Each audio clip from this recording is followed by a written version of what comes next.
Hello बच्चों, क्या हाल चाल, कैसे हैं आप लोग? अच्छे हैं? अच्छे रहिए और पढ़ते रहिए। हमारा आज का सब्जेक्ट है इनकम टैक्स। और इनकम टैक्स में जो हमारा टॉपिक पढ़ रहे थे, व्यवसाय अथवा पेशे से आय। व्यवसाय पेशे में आज पढ़ेंगे स्वीकृत व्यय अर्थात डिसअलाउड एक्सपेंसेस। लेकिन वीडियो को स्टार्ट करने से पहले मैं चाहूँगा जो हमारे चैनल पर नए हैं तो चैनल को जरूर सब्सक्राइब करके बेल आइकन पर प्रेस कर दें और ऑल पर सेट कर दें। तो आइए वीडियो को स्टार्ट करते हैं, अर्थात अपना पढ़ाई स्टार्ट करते हैं और पढ़िए। पढ़ने के लिए सबसे पहले हमारा टॉपिक है व्यवसाय पेशे में स्वीकृत व्यय। कि स्वीकृत व्यय मतलब होता है डिसअलाउड एक्सपेंसेस। डिसअलाउड एक्सपेंसेस होता क्या, पहले सिंपल लैंग्वेज में समझिए। ऐसे खर्चे या ऐसे व्यय जो व्यवसाय से संबंधित नहीं हो, व्यवसाय से संबंधित होते हैं उन्हें स्वीकृत व्यय कहा जाता है, अर्थात अलाउड एक्सपेंसेस कहा जाता है। ध्यान दीजिएगा। लेकिन अलाउड एक्सपेंसेस क्या होता है पहले ये जान जाइए, तब डिसअलाउड के बारे में बताइए। अलाउड एक्सपेंसेस का मतलब होता है कि वे व्यय जो व्यवसाय से संबंधित होते हैं। जैसे आपका ये कोई कारोबार चल रहा है, बिजनेस चल रहा है, इसको थोड़ा कैपिटल में लिख दें, अच्छा नहीं लग रहा है। बिजनेस चल रहा है तो उस बिजनेस में देखते होंगे बहुत सारे खर्चे होते हैं। कौन कौन से खर्चे होते हैं? बिल्डिंग का किराया है, फर्नीचर्स है, उसके बाद से कर्मचारियों को वेतन है, मजदूरी है, भाड़ा, बीमा, गाड़ी यदि व्यवसाय में है तो उसका खर्चा है। ये सब क्या है? स्वीकृत व्यय है। अब जानते हैं पहले ये कि स्वीकृत व्यय कौन कौन से होते हैं। तो सबसे पहले आयकर अधिनियम की धारा 30 से लेकर 37 तक में स्वीकृत व्ययों का उल्लेख किया गया है। अंडर सेक्शन 30 to 37 तक स्वीकृत व्ययों का उल्लेख किया गया है। स्वीकृत व्यय में पहला स्वीकृत व्यय हमारा होता है भवन से संबंधित व्यय। भवन से संबंधित व्यय, इसका उल्लेख सेक्शन 30 में किया गया है। भवन से संबंधित की व्यय का मतलब होता है कि यदि कोई भी भवन जिसमें व्यवसाय अथवा पेशा चलता है, उस भवन का किराया, भवन की मरम्मत, भवन का बीमा, ठीक ना, पर जितना भी व्यय किया जाता है वो व्यवसाय का क्या कहलाता है? स्वीकृत व्यय। अर्थात उस भवन में व्यवसाय अर्थात कारोबार का चलना जरूरी है, चाहे वो पूर्ण रूप से चले चाहे आंशिक रूप से चले, लेकिन यदि उसमें व्यवसाय चल रहा है तो उस पर भवन पर जो भी व्यय किया जाता है वो स्वीकृत व्यय कहलाता है। अगला है मशीन फर्नीचर प्लांट के संबंध में व्यय। दूसरा है मशीन फर्नीचर व प्लांट के संबंध में व्यय। इस पर सेक्शन आपका है 31 है। इसमें कौन सा सेक्शन है? 31। इसके मतलब अपने व्यवसाय या कारोबार में किसी भी प्रकार की मशीन, फर्नीचर, प्लांट का प्रयोग कर रहे हैं और उसके मत के संबंध में कुछ व्यय कर रहे हैं तो वे सारे व्यय व्यवसाय के स्वीकृत व्यय होते हैं। अगला है ह्रास व स्वीकृत भत्ते। ह्रास व स्वीकृत भत्ते। ह्रास और स्वीकृत भत्तों का उल्लेख अंडर सेक्शन 32 में किया गया है। किसमें किया गया है? 32 में। इसका मतलब है कि यदि व्यवसाय या कारोबार में किसी भी प्रकार की संपत्तियां प्रयोग में आ रही है तो संपत्तियों का प्रयोग जितना किया जा रहा था तो उस पर जो डेप्रिसिएशन चार्ज हो रहा है वो भी व्यवसाय का स्वीकृत व्यय कहलाता है। अगला है चाय विकास खाता, रबड़ विकास खाता।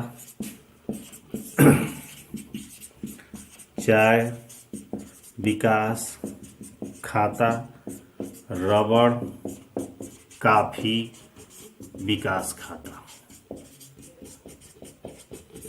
इस पर हमारा कौन सा धारा लगेगा?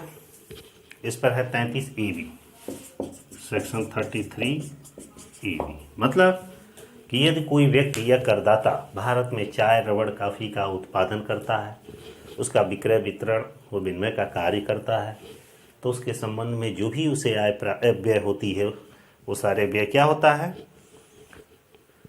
कटौती योग्य होता है, अर्थात स्वीकृत होता है। लेकिन इसके लिए राष्ट्रीय विकास ग्रामीण बैंक अर्थात नाबार्ड द्वारा प्रमाणित होना चाहिए। केंद्र सरकार से इसके लिए अनुमति लेनी चाहिए। इसका विस्तृत वर्णन आप लोग आगे पढ़ लीजिएगा। केवल मुझे बताने का मतलब है कि स्वीकृत व्यय कौन कौन से होते हैं। अगला है वैज्ञानिक अनुसंधान पर व्यय। पांचवा है वैज्ञानिक अनुसंधान पर व्यय। इसमें सेक्शन आपका 35 लागू होता है। वैज्ञानिक अनुसंधान का मतलब होता है कि कोई भी कारोबार या व्यवसाय जहाँ पे अनुसंधान कार्य किए जाते हों, अनुसंधान प्राकृतिक विज्ञान के संबंध में हो, व्यवहारिक विज्ञान के संबंध में हो, किसी भी विज्ञान के संबंध में हो, तो उस पर जो व्यय किए जाते हैं वो पूरा कटौती योग्य होते हैं अर्थात स्वीकृत व्यय कहलाते हैं। लेकिन इसी के संदर्भ में वो भी कितना, पूरा पूरा 100%। लेकिन किसी अनुमोदित वैज्ञानिक व सामाजिक अनुसंधान वाली संस्था है, ऐसी संस्थाओं को यदि भुगतान किया जा रहा है तो पूरे 100% के अंतर्गत कटौती प्राप्त होती है। लेकिन वही राष्ट्रीय प्रयोगशाला के संदर्भ में यदि व्यय किया जा रहा है तो 150% के बराबर कटौती योग्य होती है। ठीक है। अगला है दूरसंचार सेवाओं के लिए लाइसेंस प्राप्त करने का पूंजीगत व्यय। 6 नंबर में है दूरसंचार सेवाओं के लिए लाइसेंस प्राप्त करने का व्यय। इस पर आपका धारा है दूरसंचार के संबंध में 35A कार्य करता है।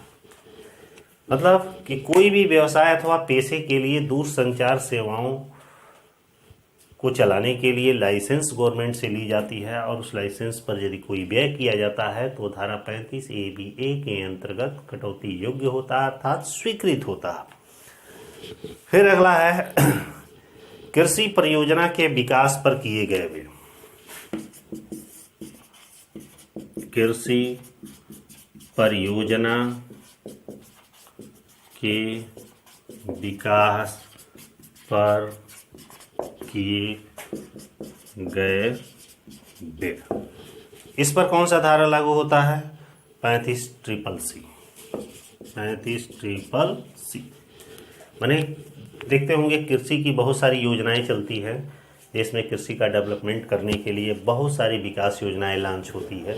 उस विकास योजनाओं को पूरा करने पर यदि कुछ राशि व्यय होती है तो व्यवसाय का उस स्वीकृत व्यय अलाउड एक्सपेंसेस कहलाता है। इसी तरह कौशल विकास परियोजना पर किया गया व्यय। 8 नंबर है कौशल विकास परियोजना पर किया गया व्यय। इसमें आपका सेक्शन 35CCD आएगा। 35CCD आएगा। देख रहे हैं देश में कौशल विकास योजना चल रही है जो भारत सरकार और राज्य सरकारों के सहयोग से चलाई जा रही है। उसमें स्किल डेवलपमेंट से लेकर हर एक तरीके का डेवलपमेंट किया जाता है। ऐसे डेवलपमेंट करने पर या इस योजना को चलाने पर यदि कोई व्यय किया जा रहा है तो भी व्यय पूर्णतः कटौती योग्य होता है। अगला है प्रारंभिक व्ययों के संबंध में कटौती। प्रारंभिक व्ययों के संबंध में कटौती। प्रारंभिक व्यय के संबंध में कटौती धारा 35D होता है। सेक्शन 35D कार्य करता है। यह बता दें कि यह 1/5 भाग कटौती योग्य होता है। ये संपूर्ण भाग कटौती योग्य नहीं होता है। प्रारंभिक व्यय का मतलब होता है किसी भी भारतीय कंपनी को या किसी भी कारोबार को स्थापित करने पर जो व्यय किया जाता है उसे प्रारंभिक व्यय कहा जाता है। जैसे संभावना की रिपोर्ट तैयार करने, परियोजना की रिपोर्ट तैयार करने, बाजार का सर्वेक्षण करने, मेमोरेंडम ऑफ एसोसिएशन और आर्टिकल ऑफ एसोसिएशन को तैयार करने में जो एक्सपेंसेज होते हैं वो प्रारंभिक व्यय कहलाते हैं। इस पर जो व्यय किया जाता है धारा 35D के अंतर्गत 1/5 भाग कटौती योग्य होता है। ठीक ना। ठीक इसी तरह किसी कंपनी का एकीकरण और संविलियन पर व्यय। किसी कंपनी के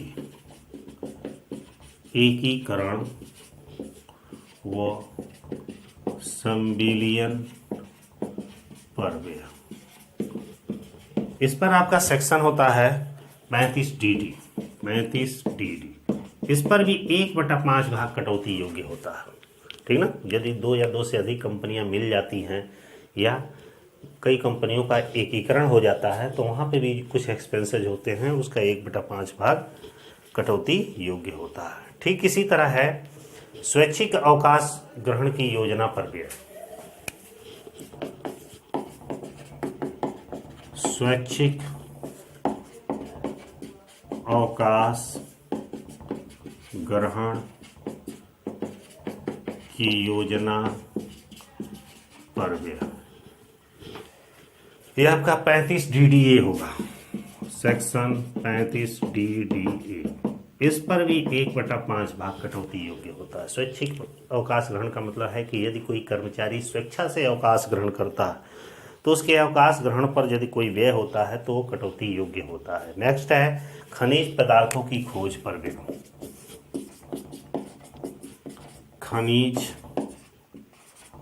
पदार्थों की खोज पर व्यय, इस पर हमारा सेक्शन लागू होता है खनिज पदार्थों की शोध पर व्यय 35E। इस पर 1/10 भाग कटौती योग्य होता है। मतलब कि देखते होंगे कि कोयले की खान, सोने की खान, तेल की खान, बहुत सारी खानें होती हैं तो उसको खोदने के संबंध में, खोज करने के संबंध में, उसका डेवलपमेंट करने के संबंध में, उसमें से प्रोडक्शन करने के संबंध में यदि कुछ पैसा खर्च होता है, व्यय किए जाते हैं तो वो 1/10 भाग कटौती योग्य होते हैं, ठीक है। इसके अलावा भी कुछ अन्य कटौतियां हैं। 13 नंबर पे है अन्य कटौती। जो अन्य कटौतियां हैं वो हमारी धारा 36 के अंतर्गत आती है। ये धारा 36 के अंतर्गत कौन कौन सी कटौती हैं, खास तौर से इसमें मैं बता दूं कर्मचारी के संबंध में। कर्मचारी के संबंध में, कर्मचारी के संबंध में कि यदि किसी कर्मचारी को वेतन दिया जाता है, बोनस दिया जाता है, कमीशन दिया जाता है, ग्रेच्युटी दिया जाता है या अतिरिक्त किसी भी प्रकार का पेंशन दिया जाता है या कर्मचारियों को कोई अंशदान दिया जाता है तो यह सारा क्या कहलाता है, अन्य कटौतियों धारा 36 के अंतर्गत व्यवसाय पेशे में स्वीकृत होता है, ठीक है। इसके अलावा भी कुछ अन्य और भी कटौतियां, यह अन्य कटौती है जिसको कहा जाता है स्वीकृत स्वीकृत कटौतियां सेक्शन 37 में इसका उल्लेख किया गया। स्वीकृत कटौतियां का मतलब है कि जो धारा 30 से 36 तक की कटौतियों को छोड़कर बाकी जितने भी कुछ और भी एक्सपेंसेज होते हैं, व्यय होते हैं, वो सब धारा 37 के अंतर्गत कटौती योग्य होते हैं। वो आपको बता दूं कि वो कौन कौन से व्यय होते हैं।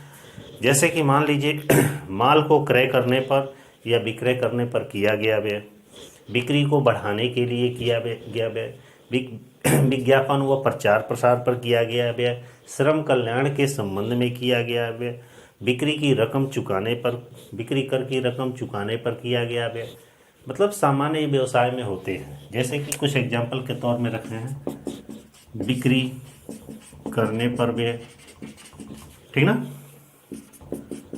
बिक्री बढ़ाने पर व्यय, ठीक ना, उत्पादन पर व्यय, उत्पादन पर व्यय, कार्यालय में दीपावली मनाने पर व्यय, ठीक ना। इस तरह की ये सब कटौतियां स्वीकृत कहलाती हैं। ठीक इसी तरह है माल के आर्डर पर व्यय, माल के आर्डर पर कोई व्यय किया जा रहा है, ये भी कटौती योग्य होता है। ठीक इसी तरह माल के आर्डर को लाने ले जाने पर व्यय, श्रम कल्याण पर व्यय, ठीक है, या व्यापार से संबंध में कानूनी व्यय, या किसी मान लीजिए कि कॉन्ट्रैक्ट हुआ, अनुबंध हुआ, अनुबंध के भंग होने पर यदि कुछ नुकसान हो रहा है उस तरह का व्यय, कोई अर्थदंड लगाया जाता है, पेनाल्टी लगाया जा रहा है, उस पर व्यय। अधिकार शुल्क, यदि किसी को रॉयल्टी दी जा रही है उस पर व्यय, ठीक ना। अगला है हिसाब किताब की पुस्तकें रखने पर व्यय, व्यवसाय का ट्रेडमार्क बनाने पर व्यय, कोई पेटेंट करने पर व्यय, कॉपीराइट करने पर व्यय, ठीक ना। ख्याति का प्रयोग करने पर व्यय। तमाम तरीके के व्यय हैं। जितने भी ये व्यवसाय से रिलेटेड खर्चे होते हैं वो सब स्वीकृत व्यय कहलाते हैं। मतलब जो एक व्यवसाय में किया जाना नेसेसरी होता है, अनिवार्य होता है, वो सारे व्यय व्यवसाय के स्वीकृत व्यय, अलाउड एक्सपेंसेस कहलाते हैं। जो मुख्य था आपको बता ही दिया गया। इसी के साथ ये टॉपिक हमारा समाप्त होता है। नेक्स्ट टॉपिक में, नेक्स्ट वीडियो में नेक्स्ट टॉपिक के साथ फिर मिलेंगे। वीडियो कैसा लगा लाइक और कमेंट के माध्यम से ज़रूर बताएं। तब तक के लिए बाय।